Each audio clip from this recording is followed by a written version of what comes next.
Bonjour, bonjour. Vous n'imaginez pas quel plaisir c'est de vous retrouver pour cette vidéo puisque je vais remonter les toutes dernières pièces mécaniques sur le châssis et le moteur puisque j'ai reçu ma dernière commande avec toutes mes pièces Burton. Alors il va y avoir pas mal de choses à faire mais surtout le tout dernier objectif final ça va être de démarrer le moteur avec on va dire un circuit électrique en 6 volts avec la caisse sur le châssis de façon à s'assurer que tout le faisceau électrique est bon. Je vais pas faire que ça puisque je vais aussi remonter les tambours, les cardans. Et il va même falloir déposer le moteur puisque cette espèce de volant à petite couronne qui sert pour l'embrayage centrifuge est en meilleur état que celle que j'ai mis du côté moteur, donc il va falloir les déposer. Et puis le gros truc qui va vraiment changer la donne, après avoir bien fixé les conduites de frein mais aussi d'essence, je vais poser. Attention mesdames et messieurs, tadam! Des pots de suspension tout neufs! C'est ce qui va permettre au châssis finalement d'être beaucoup plus haut et du coup ça va vraiment ressembler à quelque chose et surtout je vais gagner beaucoup de place puisque je vais pouvoir mettre la caisse sur le châssis. Donc voilà, je suis extrêmement contente mais par contre j'ai énormément de travail alors du coup je m'y mets tout de suite. Avant de poser mes pots de suspension, j'ai dû faire 2-3 petits trucs. C'est notamment le cas de la fixation de la conduite de frein et de la conduite d'essence. En réalité, si un jour il fallait les remplacer, j'aurais pas forcément besoin d'enlever le pot de suspension. Mais par contre, pour accrocher les agrafes, là le plus simple c'était quand même de pas avoir le pot de suspension devant. Donc c'est déjà un premier truc que j'ai dû faire. Et aussi, j'ai déjà posé le pot de suspension de l'autre côté juste pour être sûre de savoir comment faire. Et heureusement, parce qu'en fait je l'ai déjà monté à l'envers 2-3 fois. Et là le but, ça va être de vous montrer finalement comment je monte le pot de suspension et on va surtout voir la voiture qui se lève une fois que c'est posé. Donc voilà. Alors concernant les pots de suspension, c'est des pots de suspension neufs que j'ai pris chez Burton, mais j'ai aussi pris toutes les pièces qui vont autour en neuf parce que la mienne est trop usée. Donc on a d'abord une butée, on a une rondelle, on a ce qui va permettre au pot de suspension de tenir sur le châssis, on a un soufflet et voilà. Ah, et aussi on a ce qu'on va mettre au bout du pot de suspension qui va permettre au pot de suspension de tirer sur les essieux. Si vous connaissez pas encore comment ça fonctionne, vous allez voir une fois que c'est monté, on va comprendre comment fonctionne la suspension de la 2 chevaux et comment est gérée la hauteur de la 2 chevaux. First étape finalement, ça va être de graisser au maximum. En fait, les pots de suspension, si vous avez suivi l'épisode sur le démontage, vous avez vu que c'est ce qui m'a causé le plus de problèmes puisque ça a tendance à être super grippé.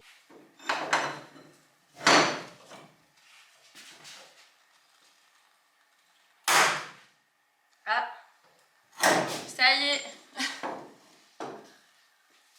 elle a rendu l'âme. Et puis comme je pense à la prochaine personne qui va démonter ça, c'est-à-dire sûrement moi, il vaut mieux que tout soit bien graissé. Alors vous avez vu, j'ai le même pot que j'avais utilisé pour la première 2 chevaux, j'utilise que pour les pots de suspension. Faudrait peut-être que je stocke la graisse dans des petits bocaux, ce serait mieux. Ensuite, ce que je viens faire, je viens prendre mon pot de suspension là. Donc j'avais déjà tout placé, hop. Il y a un marquage et ce qu'il faut c'est que là où c'est marqué AV, ça soit vers l'avant. Puisqu'en fait il y a un ressort plus grand et il y a un ressort plus petit et du coup c'est important quoi. On va déjà placer ça. Voilà. Alors ça a tendance à être un petit peu short. Ok. Donc là, disons que le pot est déjà maintenu. Et deuxième chose que je vais faire, ça va être de graisser ça. Hop. Il va falloir mettre de la graisse à gogo. Puis aussi, ça va permettre de me faciliter le travail pour le moment où je vais visser tout ça. Hop. Voilà. C'est le moment où il va y en avoir partout. Donc le but là, ça va être de glisser pour que ça rentre. Ça, c'est toujours un peu la galère. Oh, j'ai pris le pull avec. Oh non. Ah! Voilà. Vous allez voir, je mets ça en place, je commence à visser et je vous montre. Parce que c'est un truc qui est vraiment chiant.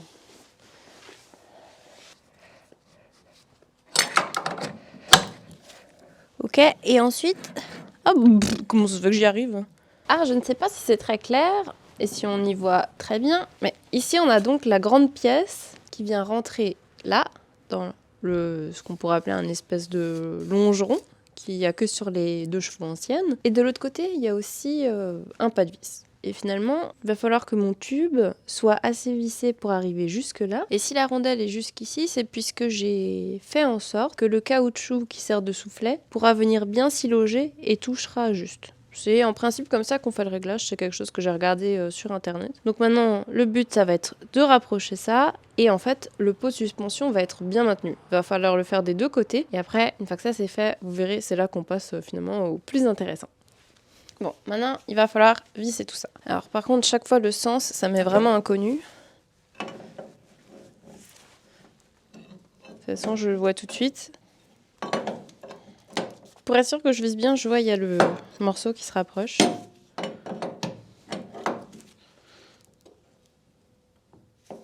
Faut y aller en fait petit à petit des deux côtés.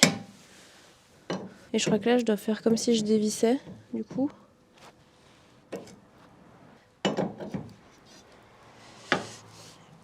Ok. Maintenant ce que je viens faire, en fait, il y a un autre écrou, ça permet de faire contre-écrou et être sûr que ça va pas partir.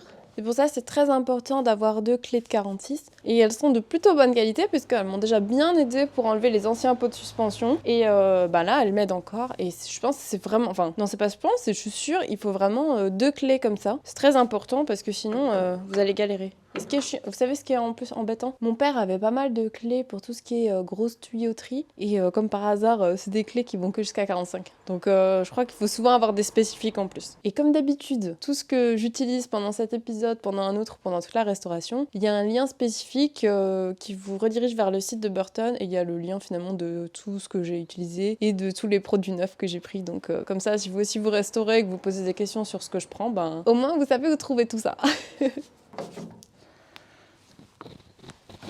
Mince.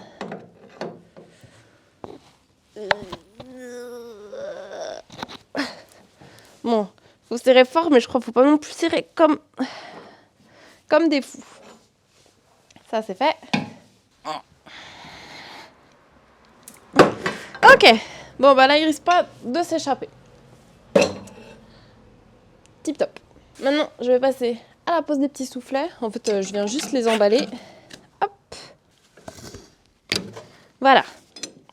Petit soufflet que je viens mettre là. Finalement, ça vient protéger le filetage et ça évite qu'il y ait de la saleté qui rentre dans le pot de suspension, quoi. On a ça qui est bon. Celui-là, est-ce qu'il est mis? Je mets celui-là de ce côté-là. Je sais pas, j'espère que vous avez vu quelque chose. Attendez. Au cas où vous avez rien vu, je vais tout préparer et après je vais vous filmer tout ça de près. Mais maintenant, il va falloir poser ces petits machins-là. Ça va être le retour de la graisse sans fin. Donc là aussi, très important de graisser. Bon, comme d'hab, j'exagère de nouveau là à prendre une tonne de graisse. Mais surtout, il faut mettre de la graisse là-dedans. Hop. Alors ça s'appelle un tirant. Ça doit être bien graissé. Et hop, je viens le visser à la baguette du pot de suspension. Et puis, il y a de la peinture. Alors ça va pas aller. Oh là là. Qu'est-ce que là, c'est bon?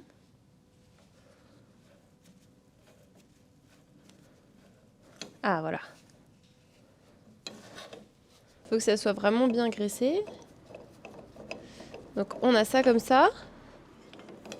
Faut pas trop serré. Et après, on va venir passer ce que nous appelons... Mince, qu'est-ce que j'en ai fait? Et là, on vient passer le couteau de suspension. Par contre, il faut chaque fois que je lève le... Faut que je lève un peu la voiture. Et comment ça se passe? Ça se passe bien. C'est même allé de l'autre côté, vous voyez. Oh là là. Ah voilà. Une fois que ça c'est en place, donc... On a la tige qui est retenue. Et ce qu'on va mettre, parce qu'il ne faudrait pas que notre petit couteau parte, on va venir mettre des petites agrafes.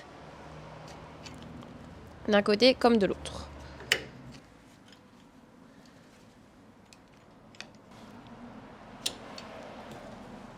Et voilà.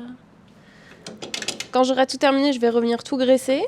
Maintenant, je vais venir faire ça de l'autre côté. Et après, on va pouvoir lever la voiture. Hop.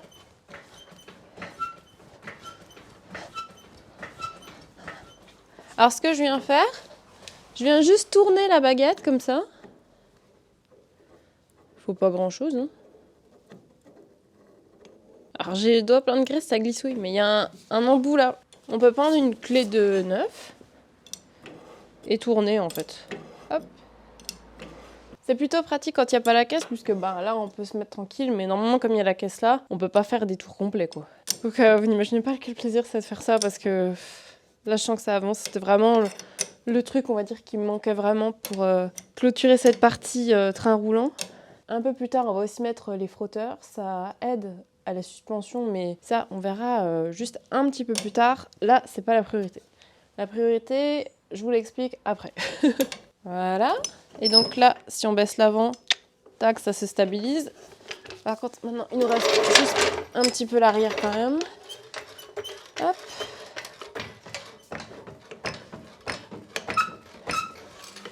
Donc en général, je peux faire un peu à la main, mais là, j'ai l'impression que, comme plutôt en tension, alors hop.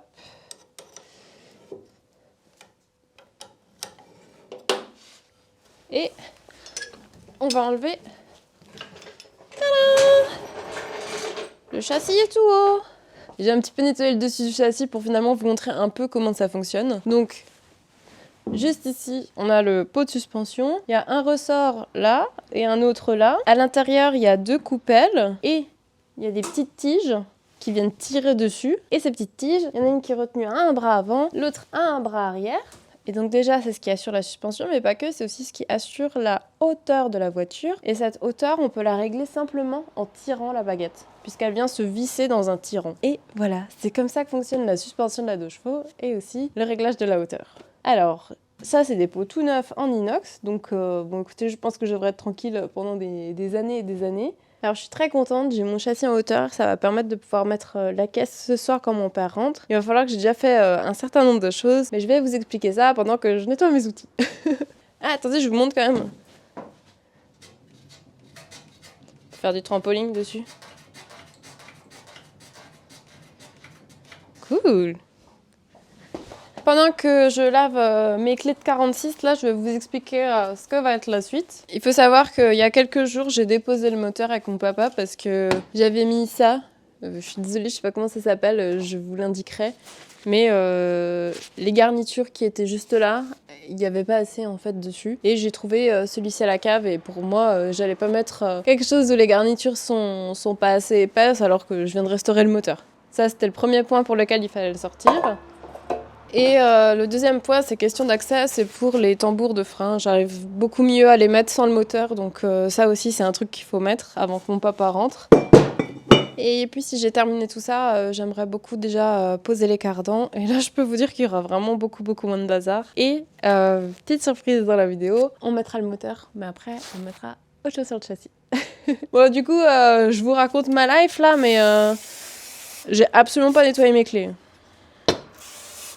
Je nettoie vite les clés et puis je pense que je vais déjà m'occuper de cette histoire sur le moteur. En principe, les tambours ça devrait aller vite, mais souvent je crois que c'est un peu short pour les mettre.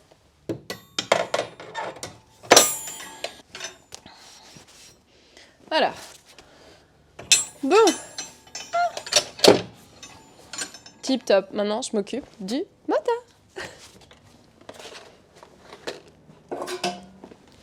Alors, c'est retenu que par quelques vis. Mais par contre, j'avais mis du frein filet. Attendez, je vais quand même vérifier. Oui, il n'y a pas à dire. Les garnitures sont vraiment moins épaisses. Hop, j'ai desserré ça. Et après, on va comparer un peu les épaisseurs. Oh mince, il faut bloquer. Comme d'hab, outil spécial de chez Burton. Hein. Ça change pas.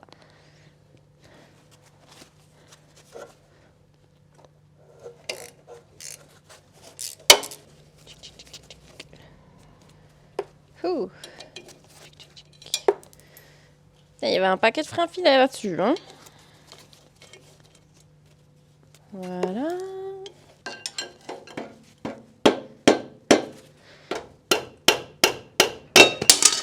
Hop, ça a sauté.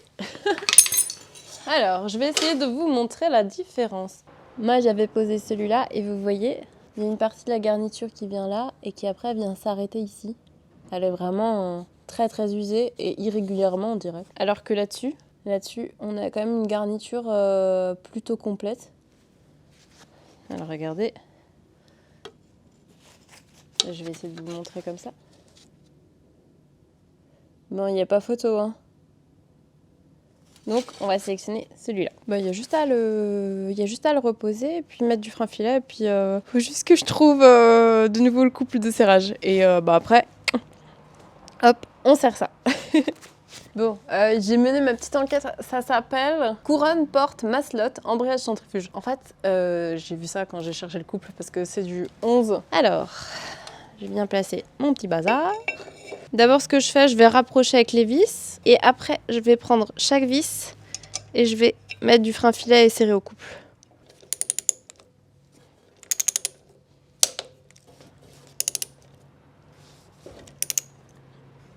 Ok. Ok. Tip top. Maintenant, je passe au frein. Figurez-vous que j'ai galéré pendant 1 heure, je voulais déjà un peu préparer les mâchoires et voir si le disque rentrait. Ben, en fait, il rentrait pas parce que le système de frein à main sur une 2 chevaux ancienne est différent sur une 2 chevaux moderne où il y a des freins à disque. Il y a un câble de frein à main qui est pris dedans et en fait, je l'avais trop serré, ce qui fait que mon tambour ne pouvait pas rentrer. Là, ce qu'il faut faire, c'est mettre le tambour, hop. J'avais rentré au maximum les mâchoires avec une clé de 14. Là, je vais essayer de me mettre en face des trous. Hop. Voilà. Je vais juste mettre les vis pour être sûr que ça soit bien centré.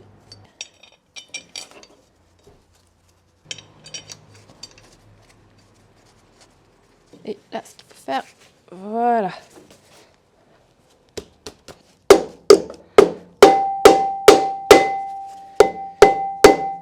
Je sais pas s'il faut faire comme ça ou pas. Ah mince, à un moment ça coince. Bon, en fait, il faut que je fasse un réglage, quoi.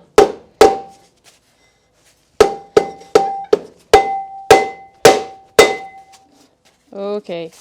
Là, c'est bon, ça tourne. Ça a l'air pas mal. De toute façon, je crois que après, ça va aussi s'enfoncer avec le cardan. Je vais venir poser mon cardan. Donc, pour rappel, ces cardans, je les ai déjà fait en juin. Ça faisait des mois et des mois qu'ils attendaient d'être posés. Donc ça y est, ils vont enfin avoir une petite place pour eux. Et ça, j'en suis très contente. Le but, c'est de mettre en place un peu provisoirement. Parce que après... Hop.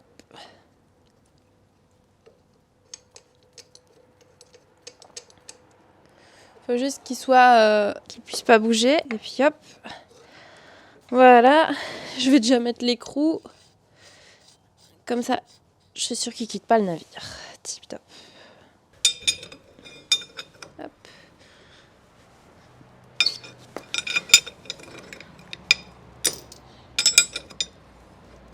Bon, si j'ai déjà rapproché, ça me paraît pas mal parce que de toute façon, après, il faudra s'occuper de la direction. Donc je me dis, au pire, c'est posé, c'est déjà ça. Après, une fois que c'est en l'air, c'est déjà un peu plus simple à faire. Ouais, on va faire ça. Je ne sais pas. En tout cas, je vais remettre la roue déjà. Puis, à la limite, je vais revenir là-dessus un peu plus tard. Hop là.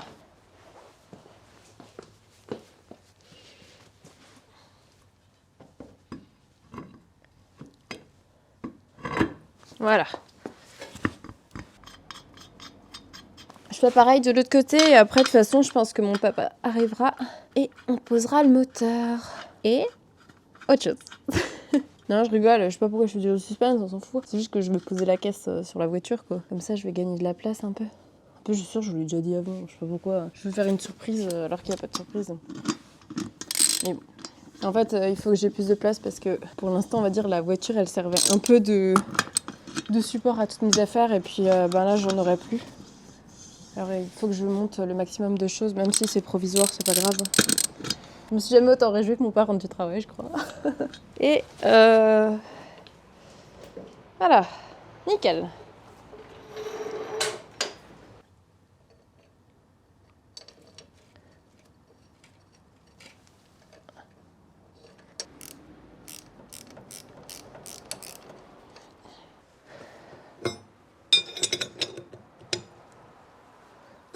Bon, comme ça a l'air pas mal. Nickel. Et on descend la voiture. Nickel. Bon, comment ça se passe? Déjà, on va mettre le moteur devant. Hop. Attends, tu te souviens la marche à suivre, hein? Oui, oui. Allez, c'est parti.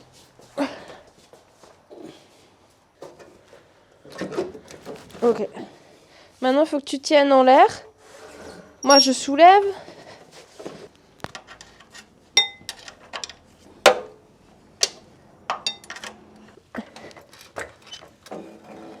Ok. Attention, tu tiens tout, hein. Hop. Bon. Là, quand tu pousses le moteur. C'est tombé dedans? Ouais, ouais. Ah ouais. Ah. Faut juste, Maintenant, il faut soulever la boîte, Papa Noël. Ah non. ouais. Non, mais enlève peut-être les écrous.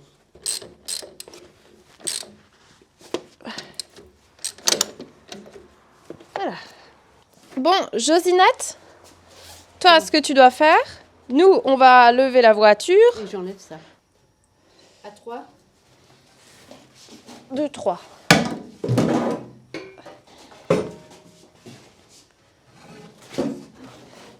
Hop. C'est dessus ou pas? Bah. C'est dessus ou pas? Attends, il faut aller vers toi. Attends, non, non, non, non, retourne vers moi. Vas-y, on va vers toi. C'est bon? Comme ça, ouais, c'est plus ou moins bon. Elle est en équilibre. Ouais. Non, là, elle tient. Yes! Allez, plus qu'à s'asseoir. Ah non, faut aller vers toi, un peu devant. Là, t'as trop. Non, non, moi, je suis... Hop. Faut regarder par rapport au trou, là, on est bon. C'est normal que ça repose pas mal, hein, ton histoire. Oui, je sais. Mais non, on est censé avoir un plancher. Ah, c'est le plancher qui va reposer sur le... Merci, Jojo. C'est fini? Là, c'est bon. Là. Ouais, c'est bon. Voilà. Ça peut le tirer normalement. Bravo. Bon, maintenant, c'est bas, hein. C'est pas aussi bas une 2 chevaux aussi? Normalement, non. Non. Ah, fini, hein, regarde. Youpi! Alors, vous l'avez vu hier soir, ben, ça y est, la caisse est sur la 2 chevaux. Alors, c'est purement provisoire, mais c'est parce que je vais avoir besoin du faisceau électrique qui va aller vers le moteur. Mais c'est aussi pour gagner un peu de place parce que ça prenait pas mal dans la largeur surtout. Et moi, ça me permet un peu mieux de me projeter et je vais essayer de monter tous les éléments que j'ai pour voir si tout est bien ajusté avant de commencer la carrosserie. Et aussi, c'est pour mon petit moral parce que ça fait toujours plaisir de voir que ben, ça avance et que ce qu'on a fait, ça sert à quelque chose, quoi. Et en plus, une caisse de 2 chevaux, c'est pas lourd, alors c'est pas très grave. Là, je vais m'occuper d'une dernière chose. Ça va être de serrer l'écrou du cardan, mais aussi de serrer 2-3 petits trucs au niveau de la direction. Ce matin, je me suis occupée de pas mal de choses. Vous le voyez, j'ai mis le pare-choc, j'ai remis la barre de phare. Et en fait, je me suis surtout occupée de faire pas mal de serrage avant de continuer. De tout marquer ce que j'avais à marquer. Et voilà, c'est un peu le dernier truc mécanique. Je voulais quand même vous montrer ce que je fais. Alors, comme ça, je l'aime bien. J'ai l'impression qu'avec le pare-choc, elle a des petites moustaches. Je trouve ça rigolo. J'avoue, ça fait trop plaisir là ce matin quand je fais dans le garage. Hein. Là, après le challenge, ben, ça va être de commencer tout ce qui va être motorisation. J'ai bien relié finalement le réservoir au moteur avec la version, on va dire, quasiment définitive. Et après, ben, je pense qu'il va poser problème comme d'hab, c'est l'électricité, mais ça, on va voir. Voir aussi ce que vaut ce faisceau qui a traîné dans l'eau. En principe, ça devrait pas poser de problème, mais on ne sait jamais. On va commencer par le premier, serrer le cardan. Alors j'ai vu, il y a un couple de serrage. Ils mettent 36 pour l'écrou de cardan. Moi de l'autre côté, j'avais déjà mis 40. Bon, il vaut mieux que ça soit trop serré parce que avec ça, c'est jamais. Et là, si je tourne, ça tourne? Bah non, ça a l'air coincé. Comment ça se fait? Il y a une vitesse ou quoi?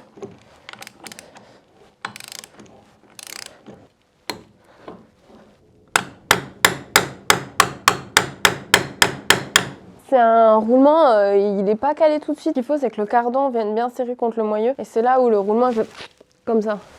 Parce que tant qu'il n'y avait pas le cardan, ça se secouait vachement. Et bah écoutez, voilà, ça a été serré. Hop.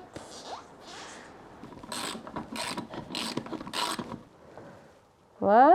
Ah bah c'est nickel ça. On va maintenant passer à la partie l'électricité. En fait, il y a pas mal de choses que je vous montre pas parce que soit en fait on voit de moins en moins bien les choses. Donc comme tout commence à être assez aggloméré, c'est un peu compliqué de vous montrer. Par contre, comment est-ce que je peux faire? Parce que des fois je réfléchis, je me dis, il y a des gens, ils regardent parce que juste ils aiment bien la mécanique. Il y a des gens qui regardent, je sais pas, est-ce que je parle, mais il y a aussi des gens qui regardent parce qu'en fait ils restent genre, ah mais en fait j'ai déjà trouvé une solution. Il y avait déjà la solution de regarder l'album photo que j'avais fait. Je pense que je vais le mettre chaque fois sous les vidéos. Ok, attendez, parce qu'il faut que je reprenne mes esprits avec le froid, ça va tout lentement dans ma tête. Et là, je commence à devenir une pro de ça à force. Hein. Bienvenue dans le point central. Ce qu'on va faire à partir de maintenant, je vais zoomer sur ça et on va essayer de régler l'allumage. En sachant que je me suis rendu compte en bricolant sur ma Méhari et suite à vos commentaires qu'en réalité je cale mon allumage n'importe comment et que surtout je règle pas l'avance à l'allumage et c'est ça qui est important. Donc je vais déjà brancher tout à la dynamo et après je vais essayer de comprendre quelque chose sur ce que je dois faire. Et puis surtout, on va mettre le boîtier avec tout ce qui est en 6 volts. Donc voilà.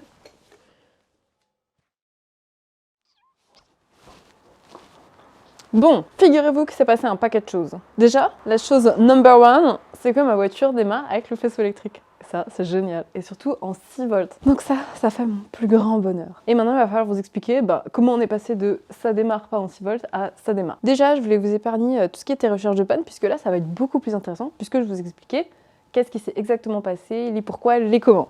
Et je vous propose de commencer par le commencement. Premier problème que j'ai rencontré, c'était avec la batterie 6 volts et mon démarreur. Première chose, je branche mon démarreur que j'avais complètement nettoyé, que j'avais ouvert, j'avais mis des nouveaux charbons. Sauf que, une fois que je le branchais avec la batterie 6 volts, ça marchait pas. J'étais bien embêtée. Bon première chose, il faut recharger la batterie. Sauf que première chose, j'avais pas de chargeur 6 volts. Et donc, j'ai acheté un chargeur 6 volts. Et déjà là, ça commence mieux. Je charge la batterie une nuit, et en fait, je me rends compte que ça marche toujours pas. J'allais d'abord commencer par brancher au faisceau et je m'étais dit que ça allait pas aller. Donc, je branche, on va dire, avec des câbles en direct. Pareil, ça marche pas. Le démarreur ne fonctionne pas. On est vraiment à ce stade-là. Et là, qui c'est que j'appelle quand ça va pas? Le voisin de mon village qui est toujours gentil, qui a toujours un truc pour m'aider à me sortir de situations complètement sans issue d'habitude. Et il me dit, peut-être que ton démarreur est fichu. Je lui dis, ouais, mais j'ai quand même essayé de démarreur. Il me dit, on sait pas, ça se trouve ils sont foutus. Je fais ouais mais il démarre en 12 volts. Il me dit ça se trouve en 6 volts ça marche pas. Il me dit attends j'ai un démarreur 6 volts, t'as qu'à l'essayer. Alors je le vois, il a pas du tout la même tête que les autres. Je me dis oula je sais pas si ça va marcher. Sauf que là bingo ça marche. Donc first step, la batterie est chargée, mon démarreur tourne, c'est génial. Donc ensuite ce que je refais, je reprends mes petits câbles, je fais avec mon boîtier d'allumage, sauf que là ça marche toujours pas. Et mon voisin me dit mais Eva, ne t'embête pas avec ton boîtier que tu avais sur ton 6 volts. En fait, ce qui change, c'est une espèce d'attache, puisque de toute façon, les condensateurs sont les mêmes. Il n'y a pas de condensateur en 6 volts, en 12 volts, ils fonctionnent tous les deux en 6 ou en 12. Et là, je me dis, ah bah mince, là, je gagne du temps. Donc, je savais que j'avais un boîtier d'allumage qui fonctionnait bien, qui était, je pensais, en 12 volts. Je le pose, je branche tout, ça marche. En câble à câble seulement. Bon, déjà là, quel plaisir de démarrer ma voiture en 6 volts. Ensuite, je me suis dit, bon, l'engagement que j'avais pris au début de cette vidéo, c'était de démarrer ma voiture avec le faisceau électrique. Comme ça, le jour où j'ai terminé la carrosserie, bim bam boum, j'ai plus qu'à tout remettre, je me pose pas de questions si ça marche ou si ça marche pas, tout est ok. Et donc là, je regarde le faisceau, il est vraiment super simple. Je prends les premiers câbles, je les tire, hop, sur la bobine. Je vois que le petit verre qui est là au niveau de la bobine moins, il descend en bas vers le petit verre. Tous les câbles sont super bien mis. Déjà, sans la revue, ça se passe bien. Ok, je mets, ça marche pas du tout. Ensuite, je me dis, mais quand j'ai démonté ma voiture, je me souviens, il y avait une espèce de boîte bizarre là, où j'ai enlevé 4 câbles. Bon, ça c'est celle que j'ai en rab. Et a priori, ça s'appelle un régulateur. Et donc, ce régulateur, je le repose sur la caisse. Il y a des petites annotations, des petites couleurs dessus. J'ai plus qu'à reprendre les fils et les remettre au bon endroit.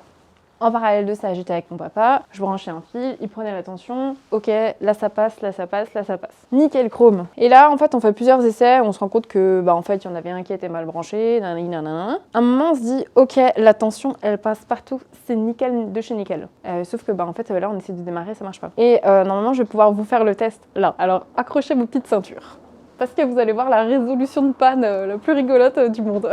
Normalement, si tout marche bien, ça marche.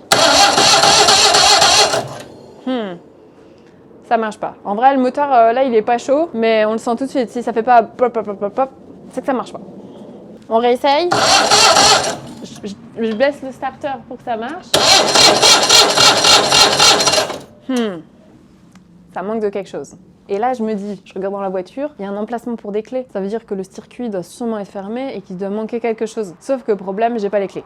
En revanche, il y a 2 petits fils qui se promènent au niveau du boîtier de clés et je me dis ce qu'il faudrait, c'est les rejoindre. Alors je vous présente ce qui me sert de clé jusqu'à que je trouve des clés pour ma dame, mais c'est ça. Et donc c'est grâce à ça que j'arrive à démarrer ma voiture, puisque en fait, je vais juste la mettre dans les 2 cosses et normalement vous allez voir que ça marche. J'espère que ça marche. Et en fait ça a été la cause d'une panne parce qu'on n'avait pas mis de contact quoi. Alors,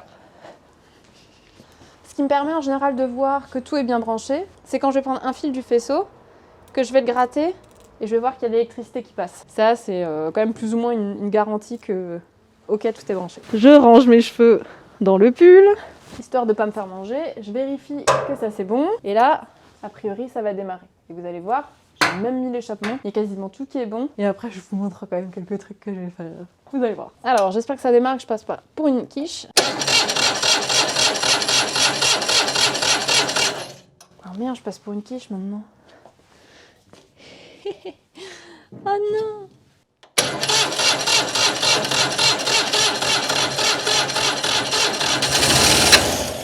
Ouh mince! Ça a mal marché!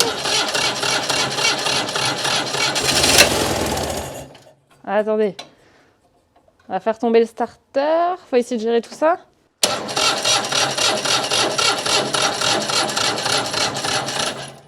Ah, j'ai cramé la batterie! Oh mince! Bon bah là je pense qu'elle est déchargée la pauvre. Hein.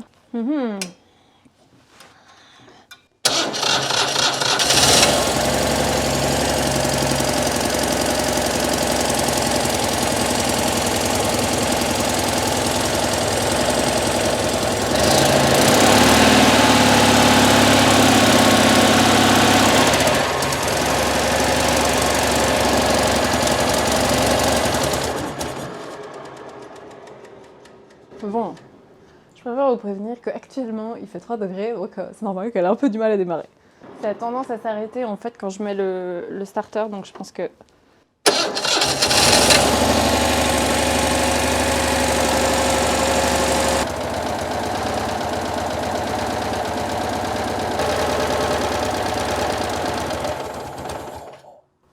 Hop! Bon, terminus. Là, j'ai enlevé les clés et a priori, normalement, ça devrait pas démarrer si je réessaye. Vous voyez, ça prend pas. Donc, pour démarrer ma 2 chevaux, il me faut ça. Une fois que mon moteur avait démarré, la deuxième chose à faire, c'était régler l'allumage, mais aussi régler l'avance à l'allumage. Si vous avez suivi les dernières vidéos, vous avez vu que j'ai réglé, entre guillemets, l'allumage de ma Méhari, sauf que dans les commentaires, beaucoup de gens m'ont dit que en fait, j'avais tout fait à l'envers, ou du moins il me manquait quelques étapes, puisque je ne réglais pas l'avance et l'allumage. Alors je me suis dit que j'allais me rattraper en vous expliquant comment on fait, tant mieux, heureusement que je peux poster des vidéos, et que je peux compter sur vous pour me dire que je fais des bêtises, donc ça c'est très bien. Alors, la première étape, quand on a ça, hop, on va venir tourner le volant moteur jusqu'à que on trouve, je crois que, alors c'est l'arbre à cam qui va tourner et qui va donner le point le plus haut, donc il me semble que ça s'appelle le point mort haut, où les vis platinées vont être le plus en écart. Là, il semblerait qu'on est au point le plus haut. Nickel, on est toujours à 0,40. Deuxième étape, il va falloir venir régler l'avance à l'allumage. Pour ça, c'est plutôt simple. Il va falloir tourner le moteur jusqu'à voir apparaître le point de pige sur le volant moteur. Il va falloir, moi en général ce que je fais, je mets un petit forêt, ça marche très bien aussi. Donc je me mets sur le côté, je tourne jusqu'à que je vois mon point de ma zone de pige arriver. Hop, ça y est, j'y suis. Et ce qu'il va falloir faire là, c'est desserrer mes vis de 12. Moi, je l'ai fait, mais je l'ai déjà fait, hein, c'est juste pour vous montrer. Hop, je vais enlever la fiche qui va sur mon condensateur. Je vais venir brancher mon multimètre avec des pinces comme ça. Je suis pas embêtée. Et puis, on va prendre sur la masse de la voiture. Et là, je vais mettre la fonction bruitage. Et surtout, il me semble qu'il faut mettre le contact. Donc je vais chercher mes clés de 2 chevaux. Donc là, il n'y a pas de bruit, mais en principe, que je dis pas de bêtises, en déplaçant mon boîtier, vous voyez, il y a un bruit. Là, je suis le plus... c'est le plus comme ça. Et après, vous voyez, quand je vais avancer, ça va aller mieux. Le but, hop, ça va être de le tourner. Donc là, on entend. Et revenir légèrement en arrière jusqu'à qu'on n'entende plus. Donc, comme ça, ça a l'air bon. Le mieux, c'est de garder le multimètre en même temps. Ça, on est sûr qu'il n'y a pas de retour en arrière. On serre bien. Hop. Et en principe, là, j'ai réglé mon allumage, mon avance à l'allumage, tout est ok. Donc, moi, en vrai, mon travail, ça y est, il est fait, j'ai réussi. Franchement, je pensais pas réussir. Surtout que j'ai réussi à retrouver une bobine 6 volts à la cave, donc ça, c'est vraiment la magie, je sais pas d'où elle sort. Je vous jure, j'ai une espèce de petite réserve à la cave avec des choses complètement insoupçonnées, mais qui me sauve la vie. C'est ce qui est bien quand on achète de l'eau de pièce, finalement, on trouve toujours ce qui peut nous aider. Puis moi, maintenant, ce que je vais faire, je vais venir tout remettre et je vais essayer de vous présenter une jolie 2 chevaux, toute belle, qui roule avec un capot fermé. Je trouve ça trop mignon. Alors c'est sûr, il n'y a pas la calandre, mais vous allez la voir avec son capot. Je vais vous faire quelques plans où on la voit avec son aile arrière. Et surtout, après, je vais vous parler de ce qui m'attend.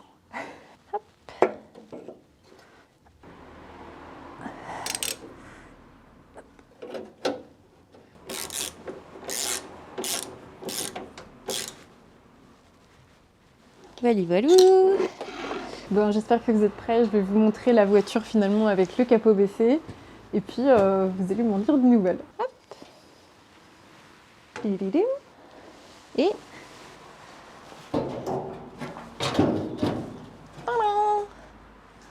elle est trop belle, hein?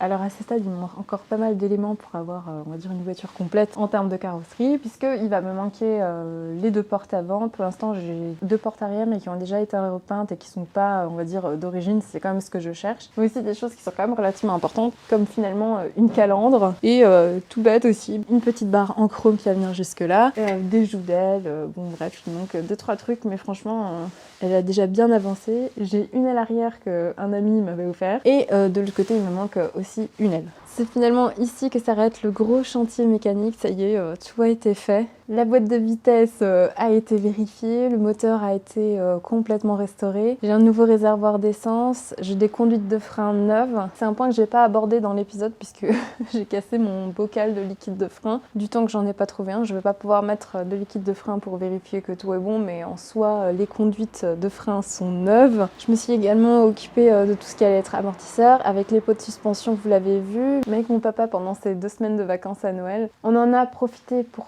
poser les 4 frotteurs qui sont des amortisseurs à friction, il me semble. Ça se pose assez facilement, seulement il faut avoir un outil spécifique que vous pourrez trouver, il me semble, uniquement sur le Bon Coin. Je ne suis pas sûre que ça se fasse en refabrication. Ce sont des amortisseurs neufs qui viennent de chez Burton, alors j'ai pas eu besoin de les restaurer. Je les ai déjà placés, je revérifierai les serrages et je mettrai tous les caches, on va dire, avant de fixer définitivement la caisse sur le châssis. Alors voilà, je suis très fière du travail mécanique que j'ai pu faire. Je suis très contente d'avoir un moteur qui démarre. Très grande fierté, mais là, écoutez, ma tête est déjà au niveau de la carrosserie de la 2 chevaux et je me suis dit que je pourrais un petit coup vous parler de qu'est-ce qui m'attend. Puisque, regardez-moi un petit peu déjà ce que j'ai reçu. En fait, j'ai commandé toute la carrosserie. Alors là, par exemple, on a les passages de roues, mais par exemple, on a aussi le fond de coffre. En fait, j'ai commandé tout le soubassement pour la 2 chevaux. Et donc, vous l'aurez compris, la prochaine étape, ça va être de commencer à disquer la 2 chevaux pour poser tous ces nouveaux éléments. Et cette fois-ci, pour ce projet, ce qui va changer, c'est que je vais assez peu utiliser mon MIG. Je vais quand même l'utiliser. Mais regardez, voilà, une pointeuse. Là, j'ai les petits bras, alors ils sont trop petits. Il va falloir que je me trouve des grands bras d'ici là. Mais écoutez, c'est une nouvelle technique de soudure que je vais utiliser, qui est plutôt simple, je pense. J'ai pas de balance, mais le truc est super lourd. Alors ça va me faire des super muscles. Et puis je pense que je vais essayer de me fabriquer une anse pour avoir le moins à porter et que ça soit le plus simple possible. Alors voilà, je suis très très contente et puis tous ces panneaux que je vais poser, ils viennent de chez Burton et vous le savez si vous regardez les vidéos, c'est Burton qui me permet d'avancer aussi rapidement dans ce projet puisqu'ils sont partenaires officiels de la douche Foisam et justement ce partenariat vous permet de bénéficier de moins 10% avec le code ASAM10 sur vos commandes. Et ça, c'est trop trop chouette. Aussi, toutes les pièces que j'utilise dans mon épisode, vous pouvez les retrouver sur leur site avec le lien qui est en description. Ça vous permet, si vous restaurez une douche chaude de ces années-là, de savoir plus ou moins quelle pièce prendre. Et comme ça, tout est centralisé, c'est beaucoup plus simple.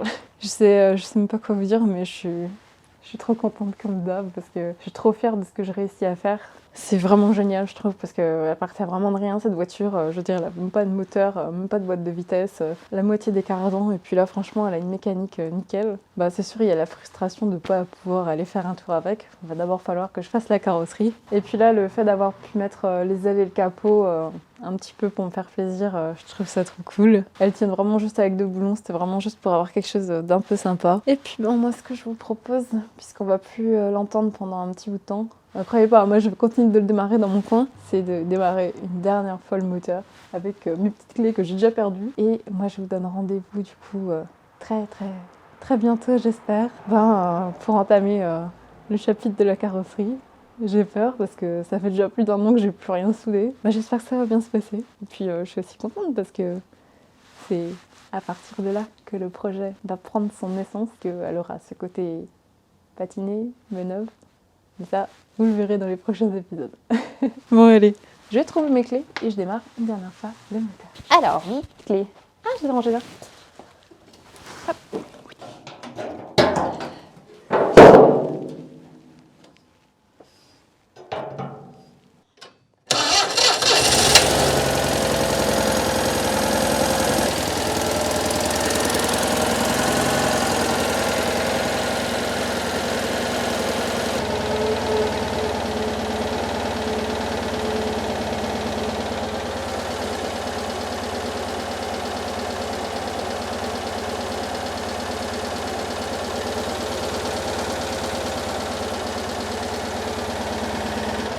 Bon allez, ça m'a l'air tout bon. On va aller le contact, les petites pinces, hop. Et puis on ferme le capot.